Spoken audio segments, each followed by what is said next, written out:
If you want to get to 15% body fat this year without having to live like a 22-year-old fitness influencer, all you have to do is follow 5 simple rules. What's crazy is it took me 10 years to learn what I'm going to teach you in the next few minutes. But once I did, I went from looking like this to this in less than 3 months. So full screen the video and let's lock in. When it comes to burning that stubborn body fat, there's one thing above everything else that you have to get right. But what's crazy is that most guys don't even think about it. It's not your diet, it's not your workouts, and it's not your macros. It's your environment. Over the last 6 years, I've helped hundreds of men just like you get in the best shape of their life. And in almost every case, what made the difference wasn't the specific workout plan or meal plan they were following. It was the step-by-step system that I used to help them clean up their environment. And that's why it's the first rule. Most men think their success with fat loss is all about willpower and motivation. If I just had more discipline, I'd be in shape. That's what they tell themselves. But the truth is, your environment is silently influencing 90% of the choices that you make, especially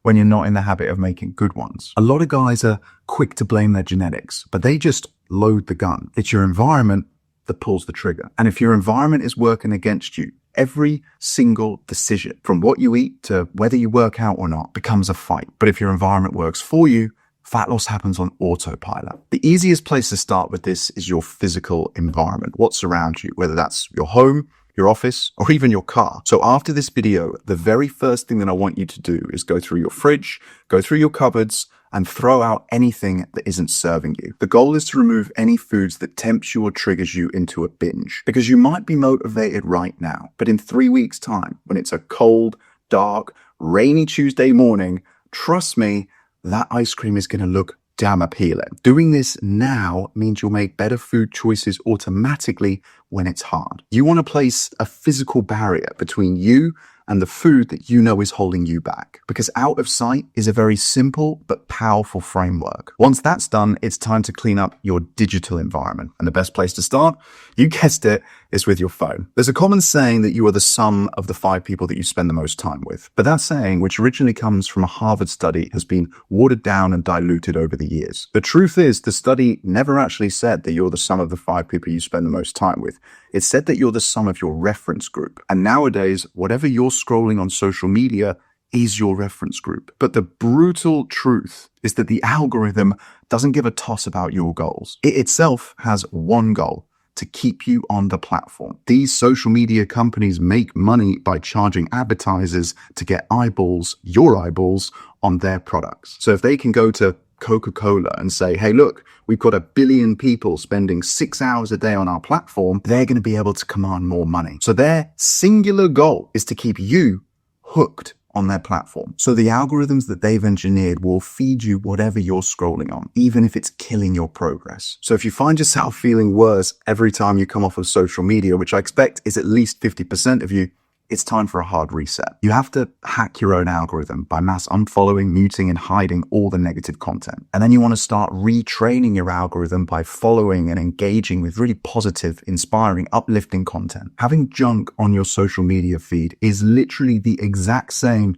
as having junk food in your fridge. So cleaning up your digital environment is just as important as cleaning up your physical one. Once you've done that, you're ready for rule 2, which is all about setting your expectations. When it comes to losing body fat, most men overestimate what they can achieve in weeks and underestimate what they can achieve in months. We've all been conditioned by social media to believe that this is easy and that everyone is shredded. But the reality is only 2% of men ever get to 15% body fat, and just 0.1% reach 12%. This, what we're talking about today, is hard. Anyone, and I truly mean anyone, can do it. But you should expect some suffering. You should expect setbacks and expect it to take longer than you think it will. Because if you set your expectations up here, you're always going to fall short. So by all means, shoot for the moon. But make sure you're pointing in the right direction first. So many guys have this all or nothing mentality. They focus on speed. They want to get from point A to point B as fast as possible. But the problem is, they're not even pointing in the right direction. I understand the need for speed. I'm guilty of it just the same as every other guy. You think what's waiting for you at point B is happiness. But let me tell you something. If you're the type of guy who can even make it to point B, you're the type of guy who's going to be happy for about 5 minutes. Because point B isn't the final destination. You realize when you get there that it's just another checkpoint. So the point of me saying all of this is that I want you to go into this with a long-term vision. Get crystal clear on why you're doing this before you start. See this as a lifestyle shift rather than 6 weeks to abs. Take it slow at the beginning and make sure that you're going in the right direction before you worry about speeding up. Be patient, find joy in the journey, enjoy it, savor it, because the man who loves walking will always walk further. Whereas the guys who just want to get the job done as fast as possible, they never even make it to the finish line. So now you've set the vision, you're playing the long game. But here's the thing. You can't manage what you don't measure. And that's why rule number 3 is all about knowing your numbers. Let me make this very clear.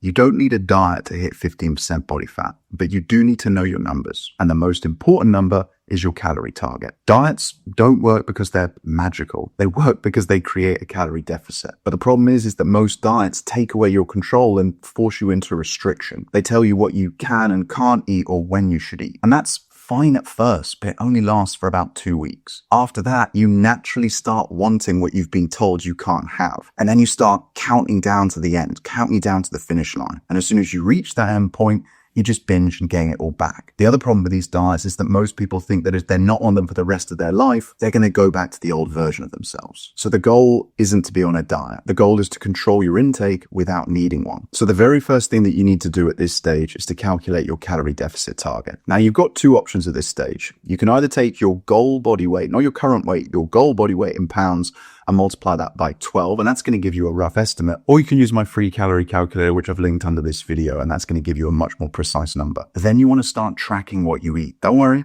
you're not going to be doing this forever, just long enough to see where you've been going wrong. Because if nothing changes, nothing changes. Think of it like a diagnostics on your car. You don't want to be guessing what the problem is. You plug it in, you get the data, and you fix it, hopefully with the help of a mechanic. And the thing is, most guys think they're eating well, but it's the oils, the dressings, the sodas, the juices. That's what's adding up, not the one pizza you had on Saturday. And once you're aware of your blind spots, you can start to fix them. Most guys don't need to overhaul their diet. They just need to clean it up a bit. And trust me, when you focus on eating whole, single ingredient, nutrient-dense food and prioritizing protein, fiber, and water, you're actually going to struggle to overeat because protein, fiber, and water all keep you full without costing you a load of calories. They tend to be single ingredient, they're very nutrient dense, and they're whole foods. They're not processed junk. And this is exactly what I'm saying. You don't need to overhaul your diet, you just need to clean it up. Because when you clean up your diet, when you clean up the quality,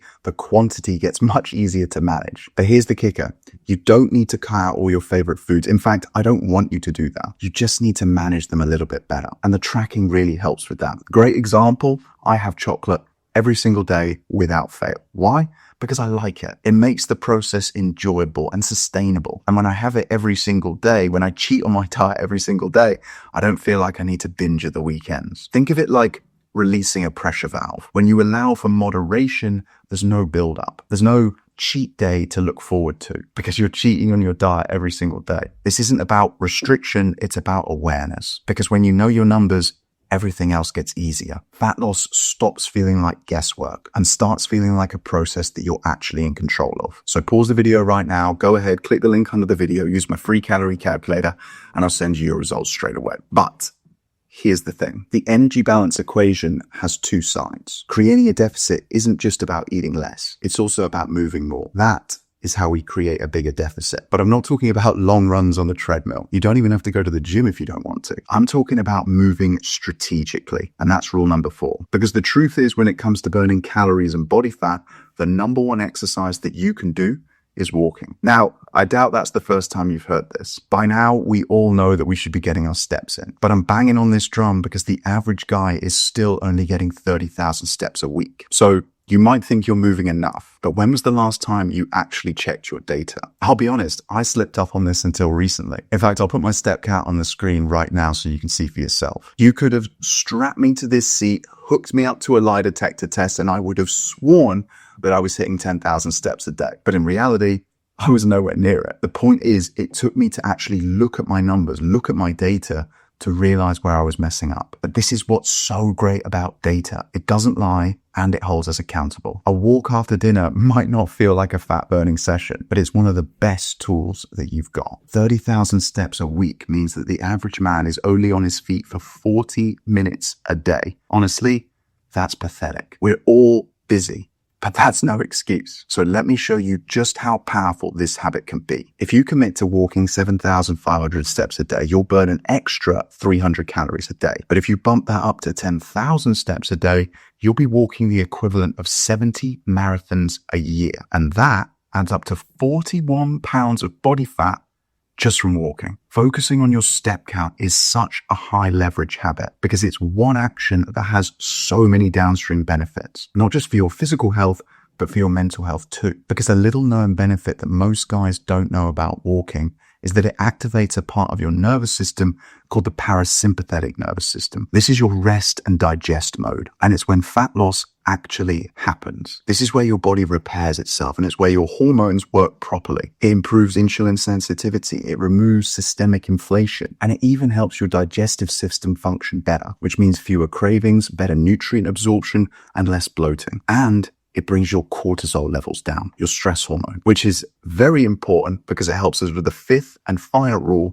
and that is to prioritize your sleep. Sleep is the secret weapon. In fact, it's so powerful that I'm convinced if sleep was a drug, they'd make it illegal. Think about it. Sleep gives you more energy, more focus, more clarity, more strength, more happiness, but best of all, it gives you more drive. Everything just feels easier when you've had a few good nights, doesn't it? But with an endless stream of dopamine from our phones and Netflix, it's no surprise that people are staying up later, sleeping less, and struggling to get into shape. Because all three are directly correlated. When you miss a few good nights' sleep, your hunger hormones spike, your cravings go through the roof, your insulin sensitivity drops, you move less, and fat loss stalls. So to improve your sleep, we need to consider three things: how long you're sleeping, how well you're sleeping, and how regularly you're sleeping. The science shows us that if you go to bed and wake up roughly at the same time every day, i.e. if you're sleeping more regularly, you're going to feel better and you're going to sleep better. In other words, the more regular your sleep schedule, the happier you're going to be. Now, to improve the quality of your sleep, we want to make your bedroom as cold,